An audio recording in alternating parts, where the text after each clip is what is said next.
Hello, friend, and welcome to Strange New Borgcast 3.3 with Peter and Anne-Marie and Lila. Hello! We have a little bit of previously on Wedding Bell Blues in reference to Dr. Corby. Jeffrey Mark Hyman has this to say: Timu Colin Farrell. That's why that guy felt so familiar. The Twilight Zone reference is pretty obvious to me, but mostly because The Simpsons did a riff on it in one of the Treehouse of Horror episodes. Remember there was that reference to them being in a field or some such? Yeah, it was like a throwaway line that made no sense, but it's because it's a reference to a very old Twilight Zone episode. And I did say, did anybody recognise it? And yes, he did, but only because of The Simpsons. Oh, fair enough.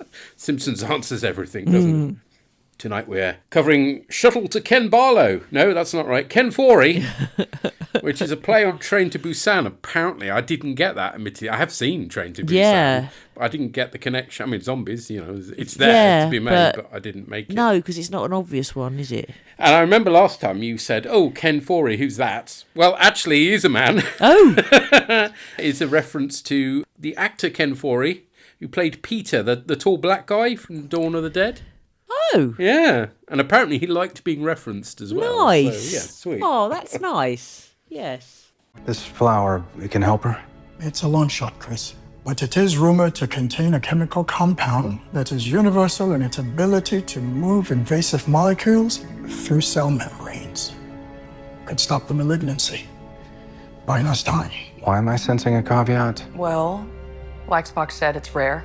And we've tracked down the one place the Chimera is likely to be found. It's a planet called Kenfori. Kenfori. That whole system is a no-fly zone. Yeah, that's true. But it was once the location of a Federation research facility, focused mainly on frontier farming, specifically crop longevity. The Klingons invaded at the start of the war, and our claim fell into dispute.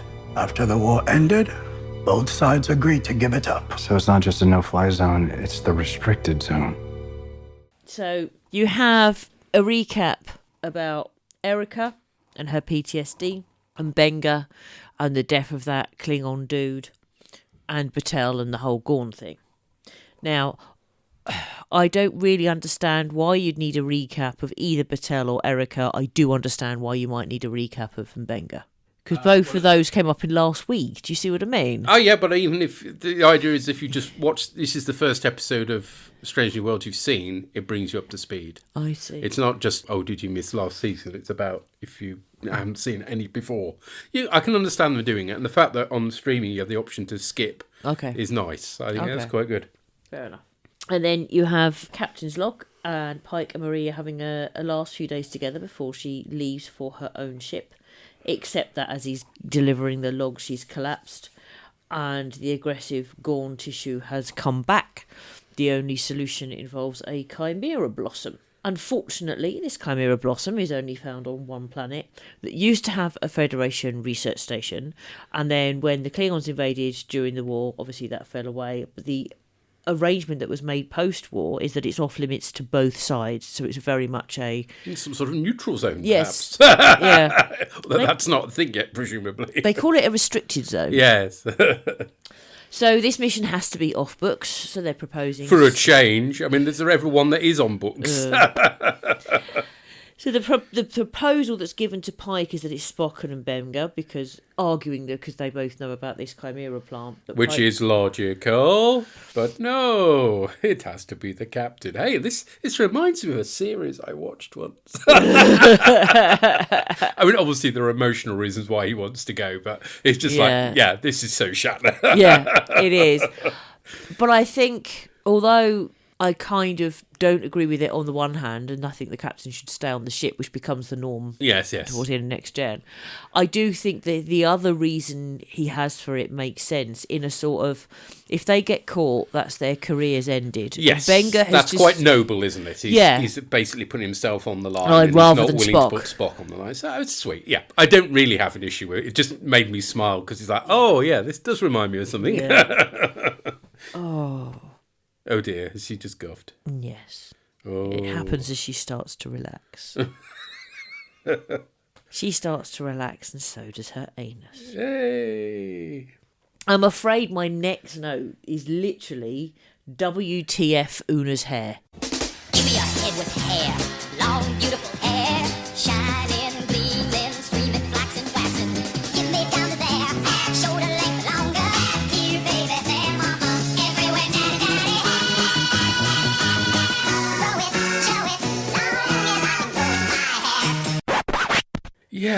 That's not a good look. I don't know whether they were trying to make her look more stern for this episode, because obviously she has a stern role to play.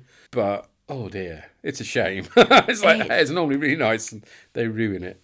It's two Bronte sisters, isn't it? It's not just that. They seem to have shaved half of it, so it looks like what she really is bald, and they've slapped a pasty on her head. No, I think they've kind of pulled it up and then made it go round. But it looks like it's shaved round parts of it. It looks horrible. It's really awful. Like, I get that they might want it to make it that she has her hair up, so she could have it up in like a bun or something like that, and she could still look fairly stern. But this particular style makes her look ugly, and it's awful. And sometimes it looks like someone's shat on her head. They're flying through an asteroid field, and Ortega says, do you like my fancy flying? And she gets sort of jokingly told off for showing off. But Lance says, yes, we did miss your fancy flying, actually, which is quite sweet. And then you have in the shuttle. I love this shot from outside the shuttle, and then you go inside. I presume it's not a set on the outside, it's CG, but it looks really good. I like it. It lends a load of dynamism to a scene that's just two guys talking, basically. Yeah. And they're basically recounting old times, and this is sweet. And Pike's like, I thought you didn't like my flying. The last time we landed somewhere and you flew up, and he went, yeah, that was to do with the cigars and the party the night before. But yeah, which was nice. And then there's an object in their path which they think might be a mine from either side, though they should have all been swept as a result of the ceasefire. But I don't like the idea that the Federation would have used mines at all. The Federation is supposed to be... It seems...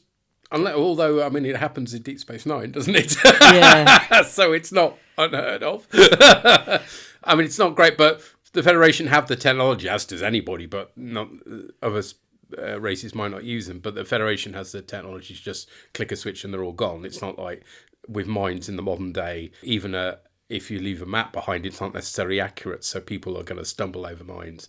Whereas with this, you just click a switch, they're all gone. So it's not quite as nasty as it is now. Fair enough. Turns out to be a Klingon comms beacon, which in Benga translators basically go back or die. It's like, why leave it here? And then Pike says going back is not an option, and then that's your teaser. And then afterwards, I don't understand this, and you might have to explain this to me. Mm-hmm. They're there with tricorders, surrounded by green shit. Yes, yeah, and they say there's no life signs. Isn't the green shit alive? No, that's flora rather than fauna. So they do specify that literally the only thing alive on them is plants, flora. There is no fauna at all, which doesn't make any sense because plants can't survive without fauna. But that's what they've discovered. Okay, fair enough. So they found a big lake, but they're not going to go fly fishing if there's no fish in it, presumably. Yeah, how did that work? How did they become zombified? Perhaps the spores just got into the water or something. I don't know. Yeah, think about it. It's like you can see it spreading as the human zombies went and Klingon zombies bit things. But then how the hell did they go fishing and bite some fish and then let them go so they bite other fish? Doesn't make a lot of sense. But anyway, never mind. Yeah. Let us not worry about that. Yes. Bearing in mind this is another planet, in theory, you could have a planet that didn't have anything more than plants, because although we have plants that rely on animals to pollinate them, there are also plants that don't. And so in theory, you could have a planet where there's plants, but nothing. No bees. But no, because it could be the wind. Do you see what I mean? Uh-huh. Or it could be some flowers are hermaphrodite. There's all sorts of... There are other ways, if that makes sense, to... Nature finds a way. Yep. The next thing you know, dinosaurs everywhere. Yeah. Or in this case, zombies. But zombies! Anyway, that comes later. But so it is theoretically possible. It's just that our experience on our planet makes us think it's unlikely. Yes. I think it's a cool jungle set. I assume they're not on location for this. So, but the fact that I'm not completely sure is a good sign. Yeah. It's not perhaps quite so realistic when they're indoors looking out. That's clearly a set, but I thought it was pretty good. I mean, compared to the awful jungle sets in everything from the original series through to Deep Space Nine. I thought this is a good effort. Yeah. Actually, to be honest, some of the scenes inside looking out made me think of Doctor Who. Yes, a little bit.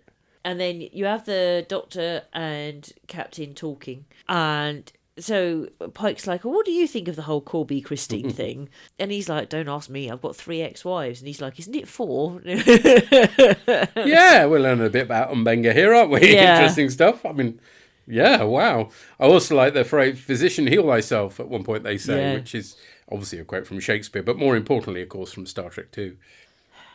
Yeah. And then this is what I kind of don't get, and maybe somebody who knows more about my biology can correct me on this, that they see a sign of decay, it's a casualty, and I thought that fungi were involved in decay, and they're not really flora or fauna. I don't know. What? So like mushrooms, but not exclusively mushrooms, are a type of fungus. Yes. If they're detecting something that's decayed, I thought that therefore meant if there weren't any animals, there had to be fungus. And fungus is neither plant nor animal. Right. I don't really understand where you're going with this. Well, how can there only be plants then? I don't know. Okay. I want to Google. Is fungus a plant?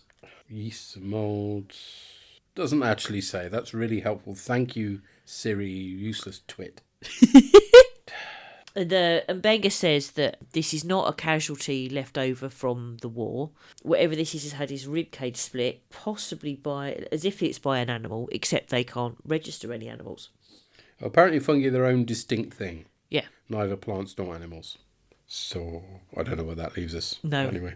So they go to the research. They go into the research station because that should be where they're going to find one of these specimens because they're collecting, which will make their job easier rather than traipsing through the jungle. And they go there, and auxiliary power is still on. I quite like the external design. Yeah. It's nice. It sort of made me think Return of the Jedi. You know, the landing pad. That the Imperial shuttle comes down. It was sort of reminiscent of that. No Ewoks, thankfully. No.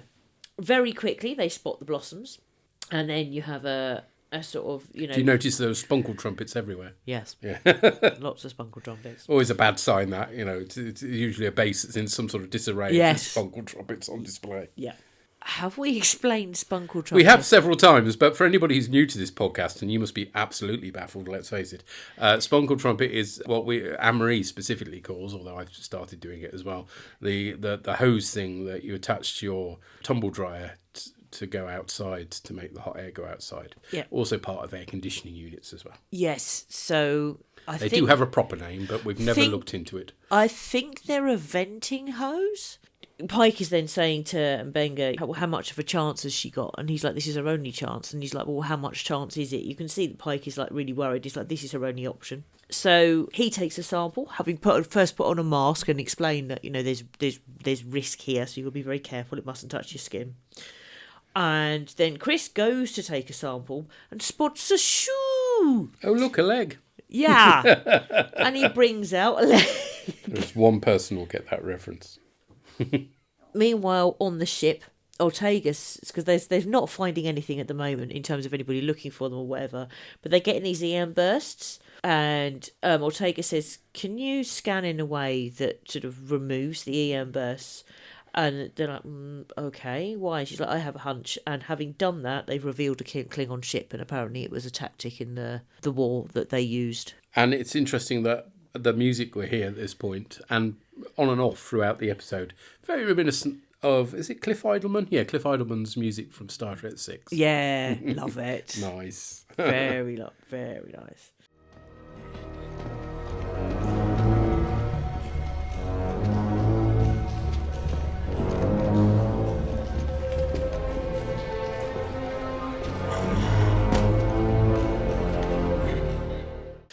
There isn't any comms chatter, and so although they've seen the Klingon ship, Una says for now, sit tight. On the planet, they hear a noise and they see a Klingon shuttle, and he's like, maybe they don't know we're here, and then they start firing, so clearly they do know that they're there. It's the same shuttle model, by the way, from Discovery, the Klingon Raider. I did think it looked Discovery-ish. Yes, it is. It's logical, if you see what I mean. Of the era, so that's fair enough, Yeah. It reminds me of kind of a prawn. Yeah, do you know what I mean? Fucking prawn! Yeah, no, I was thinking more Dragonfly for me, but yeah. A Klingon hunting party appears. Yeah, except they're Blingons. Blingons. Yeah, wearing bright gold. Yes. Blingons. Okay. Led by Boitha, who's played by Christine Horn, who's in Stuba. Oh! Yeah, she's the hotel manager. Plus lots of stuff we haven't seen. Oh, fair enough. I think she's a great Klingon. She's brilliant. Plenty of Jude. That's what you want. Yes. And they've got new disruptor rifles with lots of pointy bayonets, which is all very Klingon. Yeah, I mean, very. maybe they were in Discovery, but I can't remember if they were. But they look really cool. They do. I do like her in particular. She is... what's the word I'm looking for? It's not just that you can believe that she's a Klingon. You can believe that she is the one in command of the other Klingons. Does that make sense? She's a Klingon's Klingon. Yes. Yeah. There's a firefight, but you see them through sort of lights and stuff. They're circling around, and the Klingons have caught Mbenga and Pike. But then a zombie attacks. Yes, what's worse than a Klingon, a zombie Klingon? Yeah. Blimey. Meanwhile, back on the ship, Batel is screaming in pain, and Spock says that there is a Vulcan pain meditation that normally it would take a long time to teach her. She doesn't have time, so the suggestion is that he guides her through it via mind meld, and she agrees. Ah, that old chestnut. But while their minds are melded, there's also like a screaming Gorn in between them, and it drives Spock a bit mad, and he knocks out the ensign, whose name I can never remember. Oh, yeah, the one that was introduced a couple of episodes ago, whose name I can't You can't remember either. Oh, I should have made a note of that. Right, okay, that'll be an insert later, Jobby, That'll be then. an editing, Peter. Boo. Yes, the new nurse for this season is Ensign Dana Gamble. So he knocks him flying, and then Chapel is sort of screaming at him, and you can see that Spock is seeing her in negative. Anyway, she slaps him to bring him out of it. But it has helped Chapel. Meanwhile, Spock is then called to the briefing room because Una's gathering the senior staff. Scotty turns up instead of Pelia. Yeah, this is... I mean, in terms of, she doesn't like conferences, apparently. Fair enough. That excuses her at this point. Doesn't excuse her not appearing in the rest of the episode when the ship is in peril. We've got Scotty in the transporter room. We need to hear from Pelia in engineering, surely. Yeah. But no, he's got to do all the heavy lifting because apparently Carol Kane isn't available for this episode for some reason. Well, she could have recorded some dialogue that they could have stuck Yeah, on exactly. later. That would have been dead easy, but no, they didn't go down that route. It just, I don't know, it just feels a bit inconsistent. She's supposedly the chief engineer, but she's not, appearing very often at all. Yeah. And maybe that's just because they can't afford her, I don't know. She's probably only contracted for a certain number of episodes, and even if they use her voice, perhaps that's a financial consideration. But it's just like, well, don't make a chief engineer then. Yeah. Spock is advocating a slow approach whereby they will therefore remain undetected. Baby steps. And it will take them 4 hours to reach the planet. Ortegas has another plan, which is highly dangerous, although Scotty can see ways to help. Although Nilta is worried about Ortegas' plan. So Una says that for now, Spock's plan is the best. But Ortegas' attitude is on the verge of insubordination. Yes. And Narn queries it with Una, who says, no, I had asked for opinions. She can be a bit rude or blunt, but, I had asked for options, and so, no, she wasn't out of line here, but I was like, do we need to keep an eye on her? And Una was like, well, she's passed a psych evaluation, so, she's going to be a bit rough around the edges, but we shall see, which was not the right choice. As it turns out, but at this point, you can understand, I think that's fair enough, saying, she gave her opinion because I asked for opinions, so it's okay. Yeah. It's not unreasonable at this point. Yeah. Right, I think we need to go to an advert.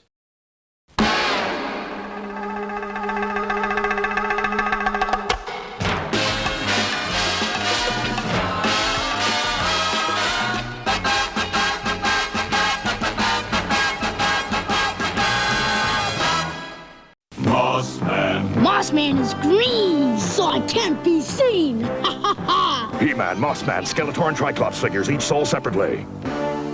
Look, He-Man's alone. It's 2 against 1. Wrong, Boneface. It's 2 against 2. Mossman fooled you. Yarg! Mossman, new from the Masters of the Universe collection. Other action figures, each sold separately. From Mattel. In what is presumably a reference to Shaun of the Dead, Mbenga tells Pike they're not using the Z word. Any zombies out there? Don't say that. What? That. What? That. The Z word. Don't say it. Accessing the station computer, Mbenga discovers scientists were working on a super crop, Kryptonian carrots or some such. Oh, quadritriticale? Yeah, better than that even. But when the Klingons attacked, everyone was infected with Mighty Moss. Mighty Moss is on the way. Here he comes to mess up your day, I think, really. Pike realises the plan was to turn Marie into a human-Gorn hybrid. The hybrid? Yes, or a Gorman, if you will. Oh, like Dave. Yeah, I was going to say, possibly renaming her Dave. Pike is understandably not happy with this, because he's not the most attractive of men. Anyway... That's harsh. She's all right. It's fine. Yes. Man, who am I to speak? A swarm of zombie Mossmen attack. Never the most popular He-Man character, but there we go. Our heroes hide in a cupboard and are saved by the surviving Blingons. Well, Blingon, because one of them gets 8. They're assailed by more Mospies. Mospies. That's not a thing, is it really? Anyway. Just call them zombies. Mossy zombies. But I like the moss and the fact that they've actually got moss on them as well, so they're not your standard zombie. Makes me think of Doctor Who, that sort of Tom Baker made of plants. Oh, the crinoids. Yes. Yes, they're slightly crinoidy, aren't they? Yes, been taken over by vegetation. It's a slightly different take on the zombie thing, so it gives them a pass, I think. I mean, because zombies have, if you excuse the phrase, been done to death. But at least here it's slightly more interestingly done. Yeah, they go up on the roof and they get a handy force field up and running, just like we always did when playing Star Trek in the playground. You can't phase me, I've got a force field. Although it was usually Star Wars, to be honest. But anyway, you always had a force field to make you invulnerable. You're looking at me blankly, you never did that, clearly. And we just used to say Phainites. Yes, Phainites was not a thing in the Midlands. That is, I don't know if it's just the southeast, but it's... Or might have even just been London, you don't know. Yeah, no, we had a force field because we were sci-fi. Right. We just said Phainites for everything, irrespective of what the game was. Right. Biffa stabs Pike in the leg and reveals she's been tracking Mbenga using a Viridian tracking device placed on the olive of his drink in the last episode. I mean, that's a plan and a half, isn't it? And she says never eat the olive, and I'm thinking that's just good advice in life. Exactly, disgusting things. Oh, they're Serves horrible. him right. Yeah. Of course, Viridian patches. Star Trek 6 again. Turns out she's the daughter of the ambassador the Doctor offed in the last season, although she welcomed his death due to his latterly Federation-loving ways, and her house is in disgrace. She challenges Mbenga to a duel with a skipping rope. It's actually quite a cool concept, keeping them up close and enabling them to pull, I quite like that. I'm sure I've seen that in something else as well. I'm sure I have as well. Yeah, it seemed a familiar concept, but anyway. She says he's got his blood on. I'm sure it was like a scarf or something. I even want to go so far as say that the scarf was green in whatever it was I've seen it in. Well, let us know, folks, if you know what that is. Mbenga wins, but forfeits, damning Biffa to further dishonour. The Enterprise goes to minimal power as they drift by the D7. Oh, the D7. Doesn't it look amazing in this? Actually, the D7 is a ship that actually works to this aspect ratio really well because it's long and thin. Yeah. Ortegas loses it again, but they end up having to use a warp into the planetary atmosphere plan anyway, as the Klingons are now in hot pursuit.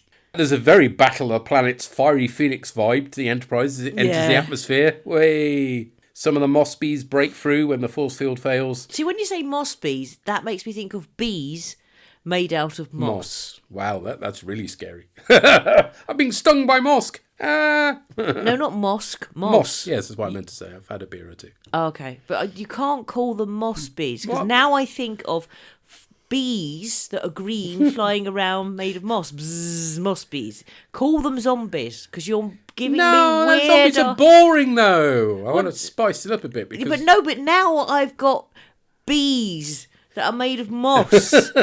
That's wrong. That's not what we have here. It's not the bees. No, it's not that. It should be. It's not shit Nick Cage Wicker Man, okay? That's not the vibe here. Nick Cage Moss Man. It's zombies. Anyway, it goes all asterisks and obliques as Mbenga keeps a score of their kills. That's Lord of the Rings. No, but asterisks and obliques did it first. I bet they are homaging Legolas and Gimli. No, that in the book, that is an addition by the film. Yes, but therefore that's asterisks and obliques is much older than the damn films. Yeah, God, just because it's older doesn't mean that's what they're homaging. What do you think? I think they're homaging asterisks and obliques, the classics. I do not personally think that is especially likely. I think it's just far more likely that they are homaging. They count the helmets. It's far more likely they're homaging Lord of the Rings, even if Lord of the Rings took it from Asterix and Obelix. As in the films, yes. Yes. I don't actually think that Tolkien read Asterix and Obelix, partly because he lived before Asterix and Obelix were written. But anyway, I don't think they were his sort of thing anyway. Well, but I do like the thought of the Inklings sitting down with a pint and reading Asterix and Obelix now. Yay. Anyway, Bytha crushes the head of one of the zombies. I'm cutting your head. Then distracts the remaining ones, regaining her honour and sacrificing herself. Hurrah! Proper Klingon death. and I like that because Pike says, well, no one's going to know. And Yeah. Mega's instinctive response is, but she will. Oh, and I will. Yeah. And then he says, glory awaits you in Yeah, Stover. yeah. It's really sweet, considering, he's clearly got a degree of beef with Klingons. It's like, but I recognise that what she's doing is honourable. So. Yeah. Good. And also he understood her response to him because she doesn't just say he was a traitor in terms of the Federation stuff. She says he was a war criminal. She knows as well that is part of who her dad is. It's not just... Well, I'm not sure the inference is that she's that bothered. I mean... No, but she does actually say he was a war criminal. No, her problem with it is the fact that he then went over to the Federation and was the Federation lackey. But she's saying both are an issue for her. And I think as well, he understands that it's not good to blame either, if you're talking adults here, either children for their parents or parents for their children. You're each your own person. And I like the fact that he recognises that she is not the same as her father, if you see what I mean. That he recognises that she's honourable where her father wasn't. Anyway, aboard the Enterprise, the artificial gravity fails, leading to floaty bridge crew, which I don't think they've ever done before. At least, certainly not this effective. They might have done in the animated series because they could get away with it. I don't think... Well, up till now they haven't. We haven't covered the second season. We don't know, but yeah. But yeah, I mean, it's cool. And it must have been quite difficult to do because obviously they've got to build the rigs into... Because they've got a ceiling on the bridge set. So they'll have to remove some of the ceiling and have... But anyway, good stuff. Excellent. Liked it. Scotty having to do all the engineering stuff improbably. Is Pellier stuck in the loo or something? But anyway, Pike won't be reporting his doctor's murderous ways because the mission he found out about it on was off the books. They get beamed aboard just as they're about to go on the shuttle, by the way. Ortega gets called in for a bollocking for going too fast and forcing Una's hand in going for her plan. She's taken off duty and has to report to the warrant officer every day for command training. Now, I don't think we've ever met a warrant officer in Starfleet. Apparently, those kids in Prodigy? Yeah. The holographic Janeway was apparently training them up as warrant officers or something weird like that. Anyway, that's what Memory Alpha says. But in the rest of Star Trek, we haven't had warrant officers. Originally, it wasn't a rank. Then in the Rick Berman era, they did suggest it might be a rank. Apparently, it was going to be like a single black pin. Yeah. But they never had one. So it's just weird because, they're kind of integral to any military. So, and they are based on the combination of RAF and Navy. Well, not RAF, but the American Air Force. So, yeah, it's a bit strange. And now we know they do exist. It's just we've never met one, which is a shame because warrant officers are immensely interesting characters. I know from experience. But anyway... Pike challenges Patel with not telling him of her decision, and she points out she didn't say anything because she knew how he'd react, which is true enough, as it turned out. Yeah. So, strange new worlds or same old guff, my dear?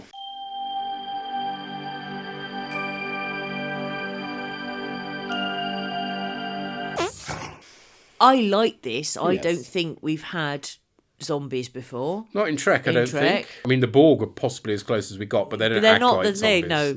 You had the whole Klingon stuff and a different take on it as well. Yeah, and they did Klingons well. They did. I don't mind Star Trek, retreading ground on the Klingons as long as they get it right. Yeah. Which Discovery didn't, but they do here. Yeah. And I like the fact that the weird shit that's going on with Batel, clearly there's a threat there in terms of, like, it wasn't just, oh, Spock's not a very good Vulcan, he lost control. There was a specific reason why he lost control. It's like, I was aware of it, he says, I was aware of it. She's like, yeah, no, I was aware of it too. There was something else there. So you got that threat bit. I like the friendship between Benga and Pike. And I like you Yes, said, it was lovely to see them together. Yeah. And learn that actually they go way back, and it's sweet. But there's some. I'm not as big on spaceships as you, but I do like my Klingons, and there were some nice effects. Very nice D7 action in this. Yes. Yeah. And like you said, they made that shuttle scene a bit different with the shots. Yes. So the only reason I didn't 100% enjoy this is because I remembered within moments the whole Ortega's plot from the last time. Yeah, but I don't think the Ortega's plot was bad per se. No, I just didn't. And have I think it's an value. interesting thing to explore. I mean, and I think it's right nice to that our explore characters it. have a few flaws. Yeah, and I like that they're exploring it. That she's had this trauma. They've brought her back, and she's not right. Yeah. Do you know what? I like that. I'm not criticising it. I'm just saying this time around there were times when my attention wandered because I already knew where that plot was going. I don't think it's necessary for every episode of everything to have 100% rewatch value, as long as it works first time. Well, around. I think there's enough action in this that it does have rewatch value. And that is the B plot, not the A plot. The A plot absolutely has rewatch value. Given more time between when I first saw this and watching it now and watching it again, I would enjoy it more. So it's not that I didn't enjoy it at all. I did enjoy it, but first time round I enjoyed it a lot more because I also didn't know where the Ortega's thing was going. So it's a bit like this time round, I'd probably give it an 8 out of 10. First time watching, 9 or 10 out of 10. I loved it first time round. Still really enjoyed it. Yeah, this no, time it's a round. top really episode, good and episode. it really puts to shame the previous episode, doesn't it? It's like this series seems to work a lot better when they're taking things seriously, and I do like the occasional comedy episode, but as has already been pointed out, when you only have 10 episodes a season, as soon as you put 1 or 2 comedy episodes in, it breaks up the flow rather too badly. Whereas if you've got like a 22, 24 episode long season, then you want a couple of comedy episodes just to lighten the mood a bit. Yeah. Whereas it just doesn't work for these short seasons. But there we are. But no, this was fantastic.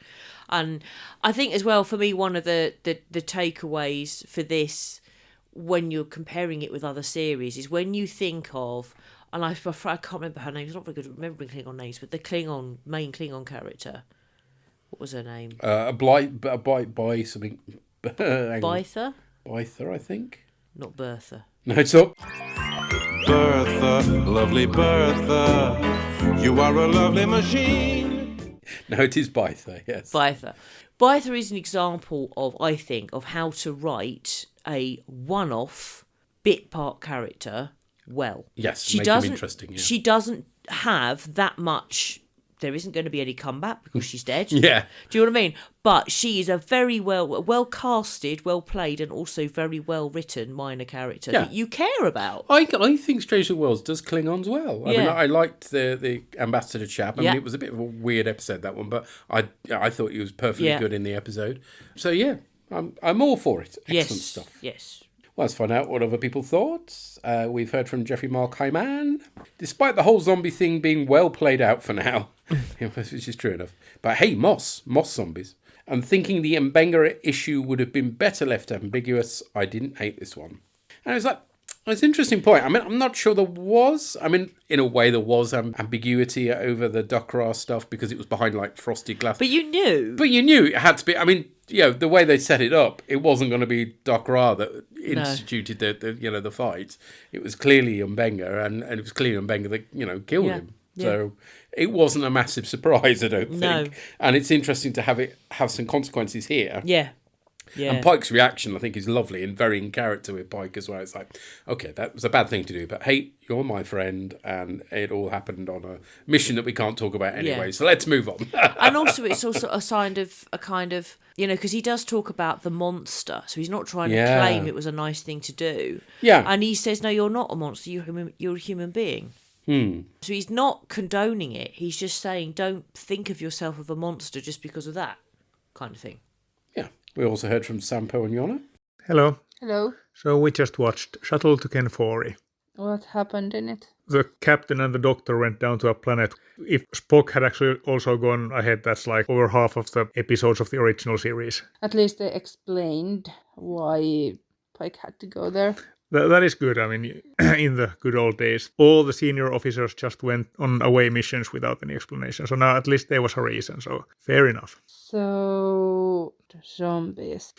At least they called them zombies, which is...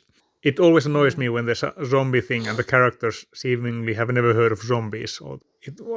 About 10 seconds after I'd say, okay, they're zombies, then Pike said the same thing, so I did appreciate that. That's exactly the problem for me in this episode. The timing and rhythm.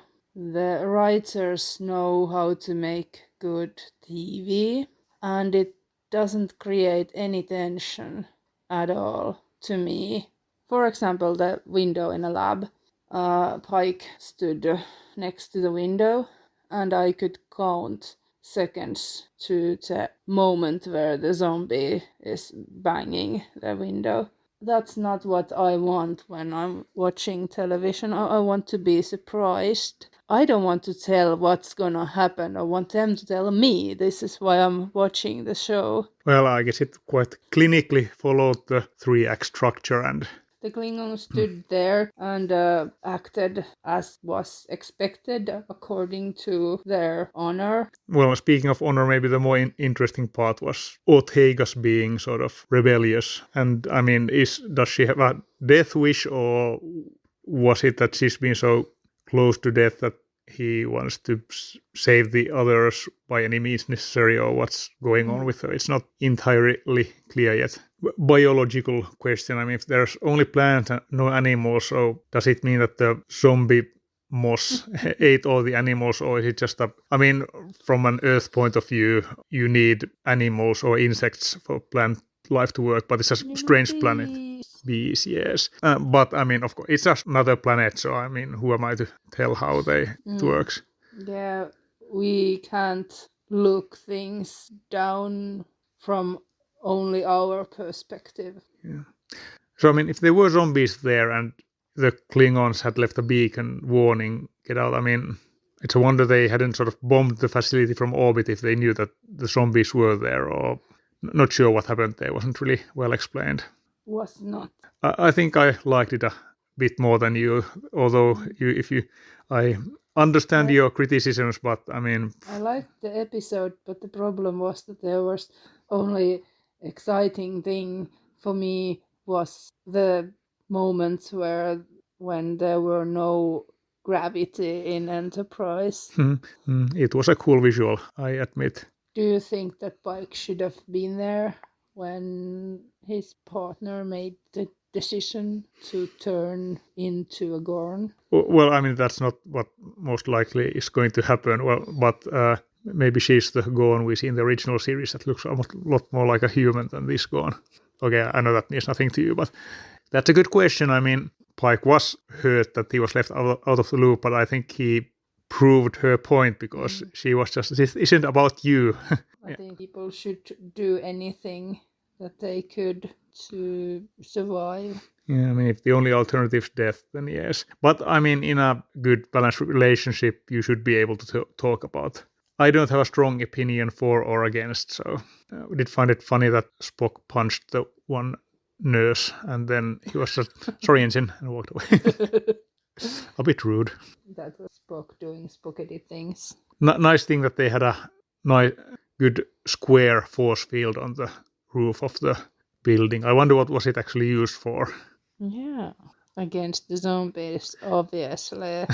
Yeah. Never mind. Again, plot convenience, yeah. Yeah, it wasn't very exciting, even though it did have zombies. And if you are making a show and you have an episode with zombies, it should have been exciting. And it was not. So I'm giving it 3 out of 7. Okay. I think I liked it a bit more than you, but I can see your criticisms.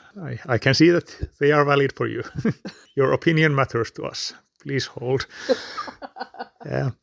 So on that note, I guess until next time. Okay. Bye-bye. Bye-bye. Bye.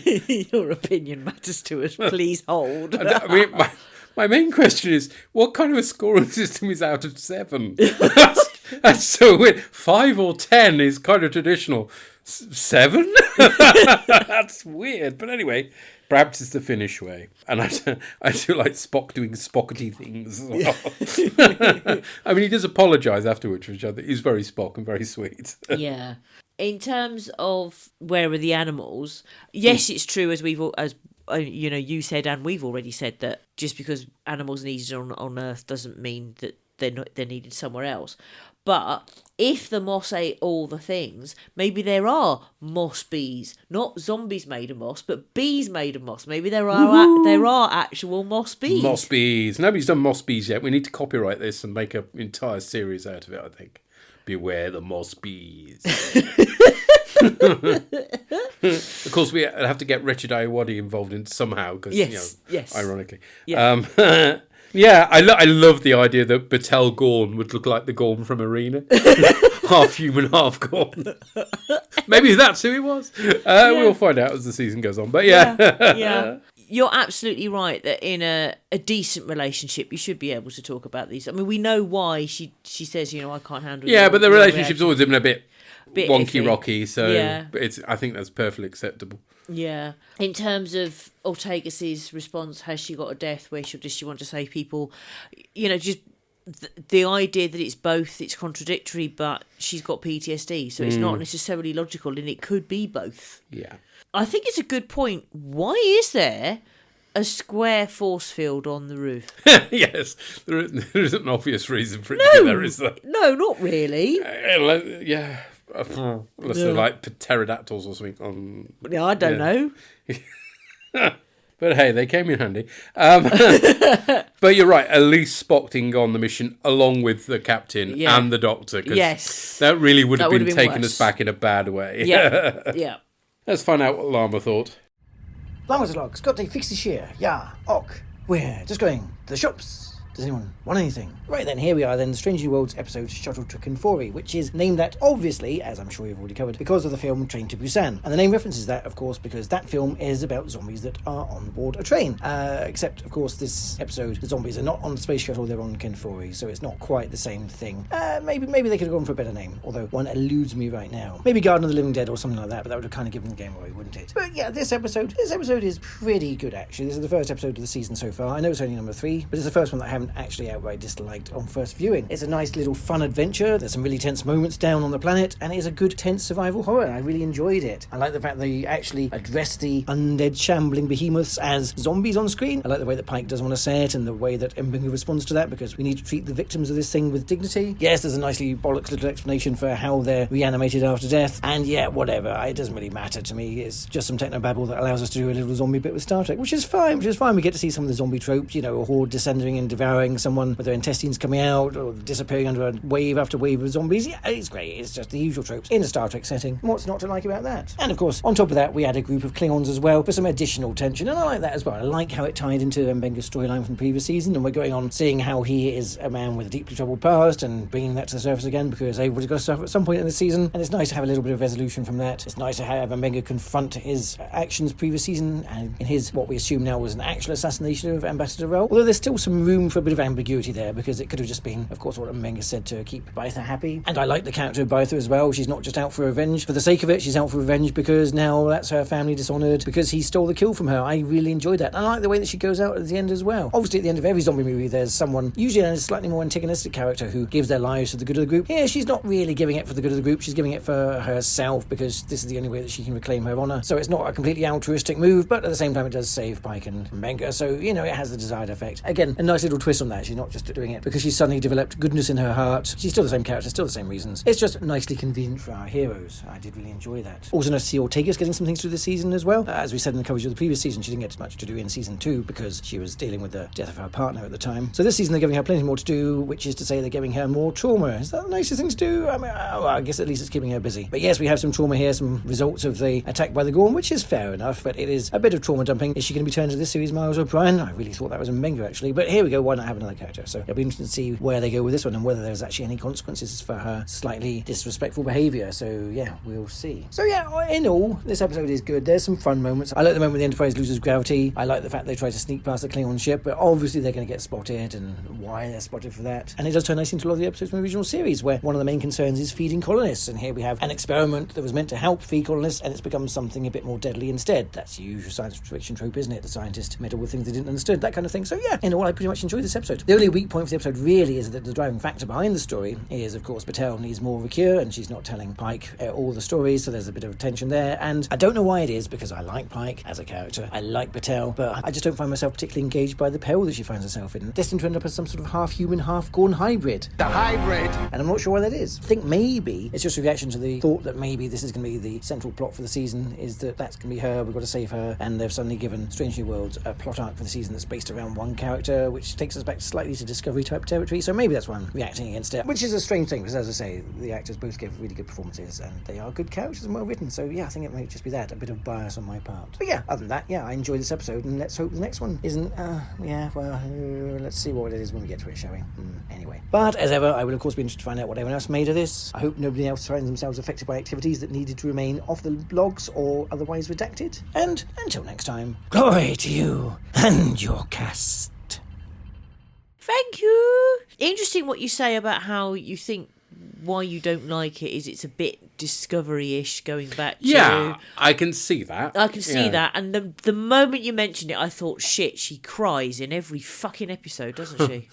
Battelle, just like Michael in Discovery, it's just like, yeah. It is a little bit like that, but yeah. Because she's not quite so front and centre as Michael was. It's not as bad, yeah. But totally 100% get the annoyance. Yeah. And yeah, the whole season shouldn't be about one character, which No. When the last episode wasn't, although the last episode wasn't a good episode. No. So yeah. But yeah, it is a bit. Also, it's like I understand why Pike doesn't want to let her go.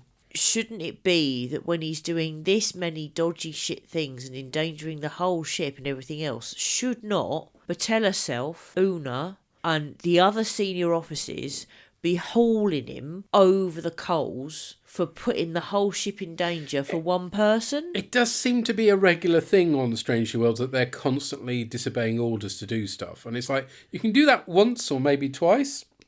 And do it on a regular basis. It makes Starfleet look like a pretty wanky organisation that doesn't have any control over its captains. I mean, again, look at the original series. You've got Kirk breaking the Prime Directive every other episode, and that's not good either. But so I mean, it's in keeping, but it's not in keeping in a good way. No, and it's so much emphasis on one person. Like when it's let's all do all we can to save someone. And it's all about being on the ship and trying stuff on the ship and will this surgery work? No problem whatsoever. But he's just endangered his entire crew and risked countless other lives because there's a treaty here for one person. Yeah. That's not how you captain. No. And you compare it to Next Generation Deep Space Nine, where it was a rare day when they disobeyed the admirals. Yeah. Just occasionally they would, but not often. I mean, Next Generation, only bloody Insurrection springs to mind, and that's clearly not a good example. And with Deep Space Nine, obviously we had a really nice admiral in the later seasons, who we've not seen yet in our rewatch, have I? Which is annoying, but... I know the one you mean. Yes, I can't remember his name now. I but can see he's his really face. Nice. Yes. Yeah, he's a nice bloke. I think he doesn't kick in until maybe season 6. Might be. But it's like, yay, they did something new with admirals. They make one really likable. And, generally Sisko's happy to obey him, so all is well. Which is how it's supposed to be, but very rarely is. But anyway. I think the whole ambiguity over Mbenga did it or not is kind of blown out the water on the basis that right in the last scene with Pike he's saying, so you're going to shot me then for having killed him? Because, all right, you could claim that perhaps he said that initially to Bytha, but then he says it to Pike afterwards, so that kind of, no. And I do like the zombie attacks, and it's just about the right level of gory. I particularly like a stamping on that one's head. That was like, ooh, and that's the whole strong stuff for Star Trek. Yeah, and the whole digging up the intestines. Yeah. I mean, there wasn't quite enough purple blood. That is the issue with this. I mean, there's never enough purple.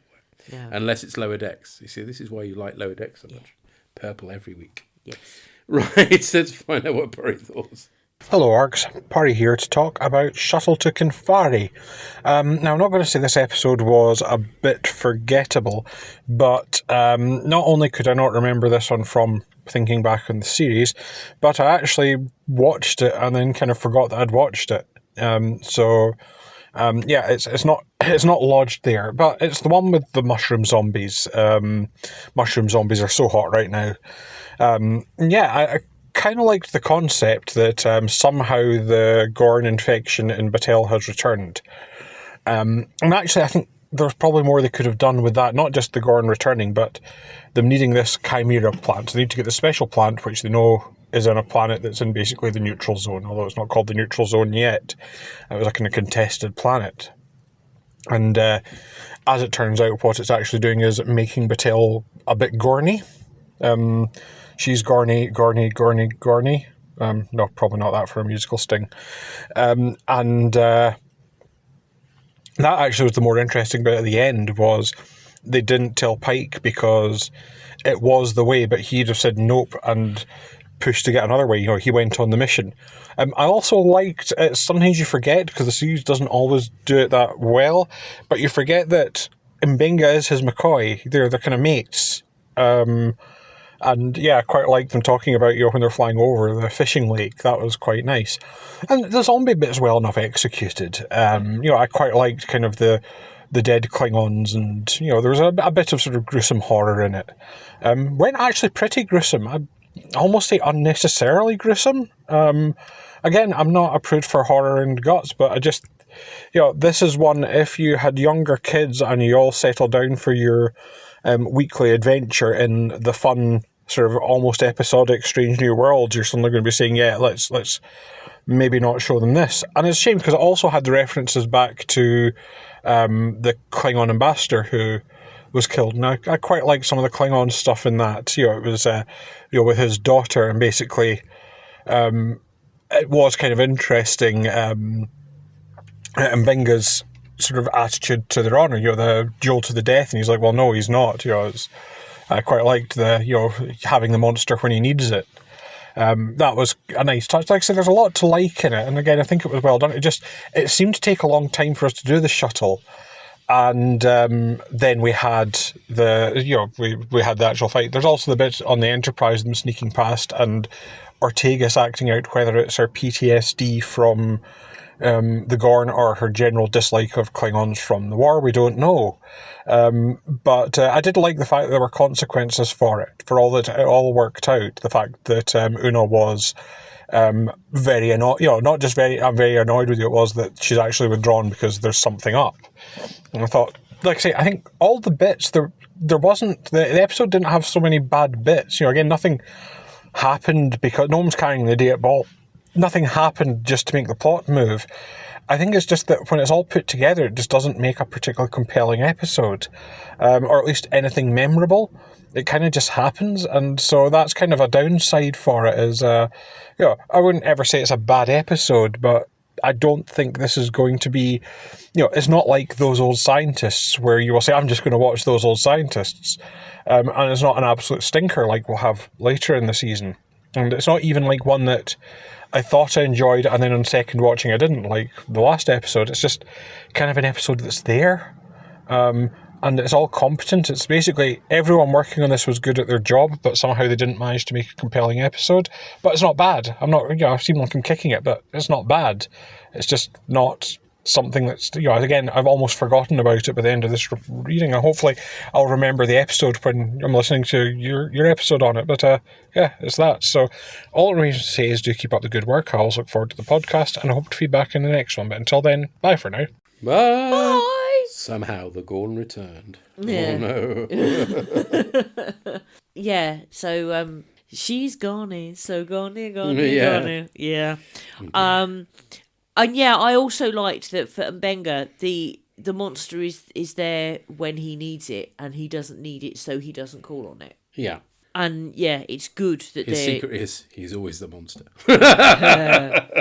I like that there are consequences for Ortegas. Yeah, no, I think that was good, and good that she's getting, as Llama God said, it's good that we're actually giving her something to do, even if it's a bit sad. But you can't all be good and happy, so it's all right. Yeah, and you're right. We don't know whether this is PTSD from the Gorn or stuff from the Klingon War, or maybe both of them mixing together. Maybe she's got unresolved stuff from the Klingon War, and her experience with the Gorn has resurrected it. Yeah.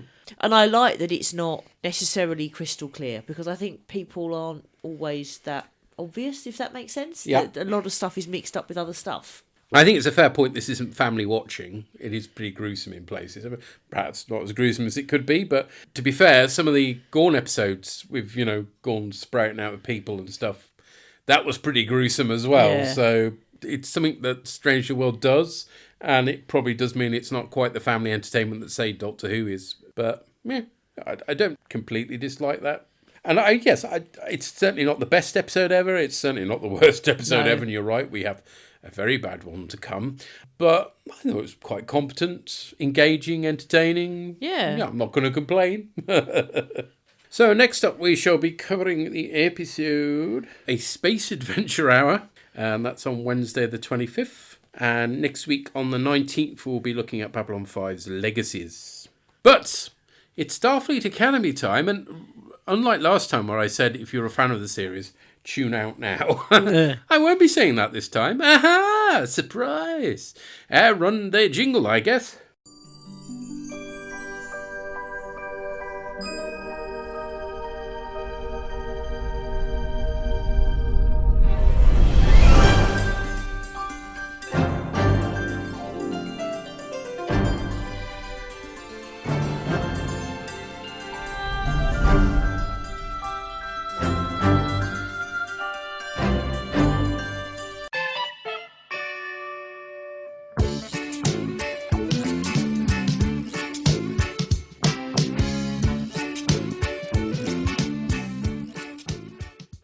So, the episode with the Klingon, whose name I couldn't remember, A, the Klingon's name, and B, the episode name. It's something that's supposed to be Klingon, but sounds like they come from a South London estate like Peckham or something. Something like Dwayne or something, isn't it? Dwayne or something like something that. Like that, yeah. Anyway, the episode name, you looked it up for us. It is Vox in, and I don't even know how to pronounce this. Yeah, it's a wanky title, isn't it? Yeah, it's back to the old days. It's not Excelsior. It's Excelsior?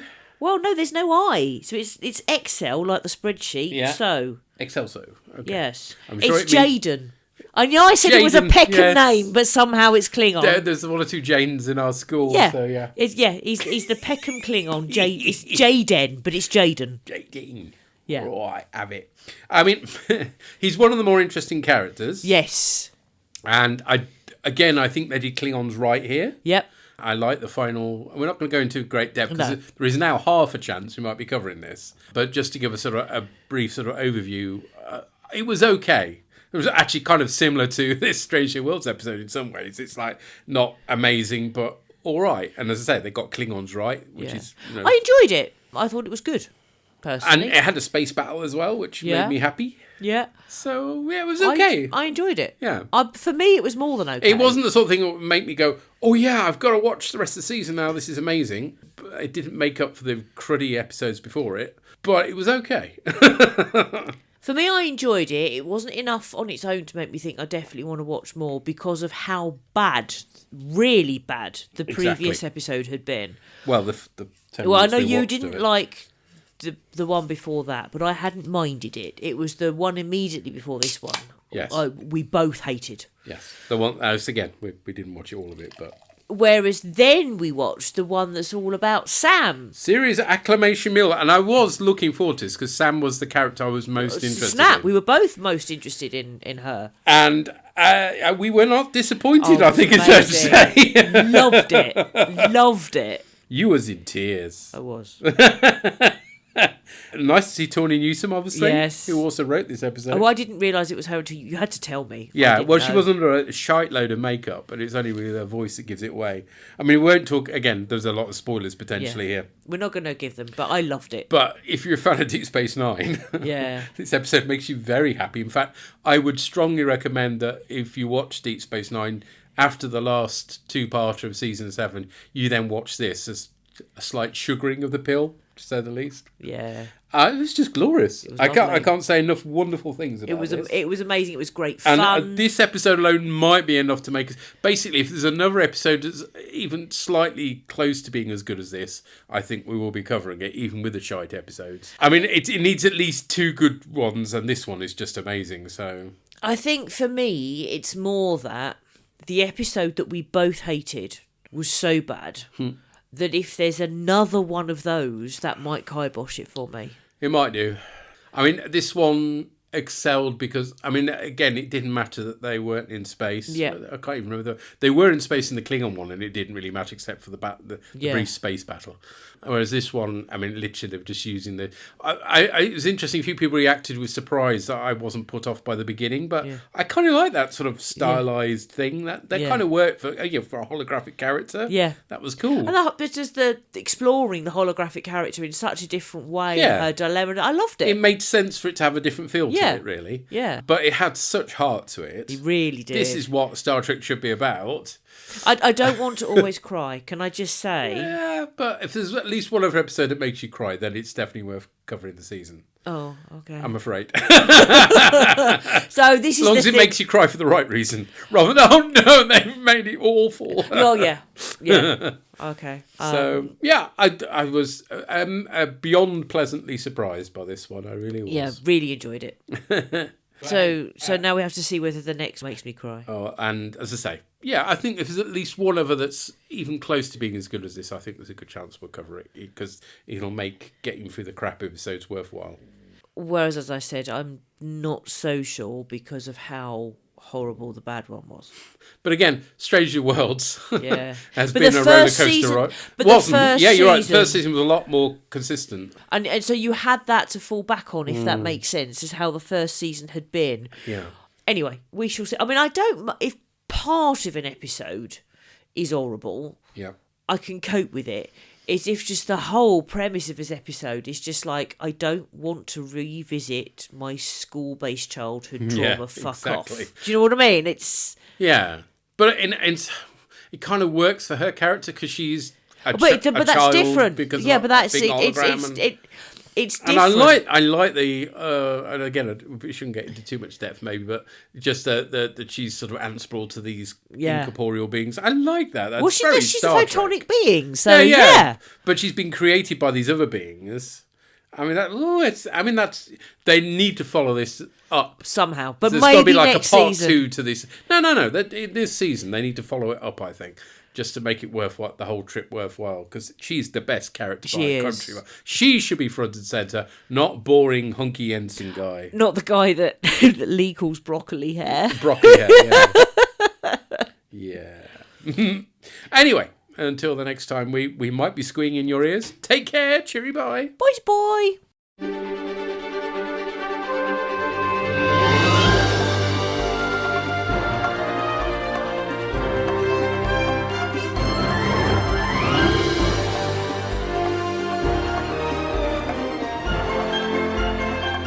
The Star Trek theme was composed by Alexander Courage and reimagined for Strange New Worlds by Jeff Russo. Any music used in this podcast is for illustrative purposes only, and no copyright infringement is intended. Find our website at borgcast.libsyn.com. We have a Facebook group which you're welcome to join. Send emails or MP3s to borgcast@gmail.com. Find us on Blue Sky at broadcastammo.bsky.social and revorg.bsky.social.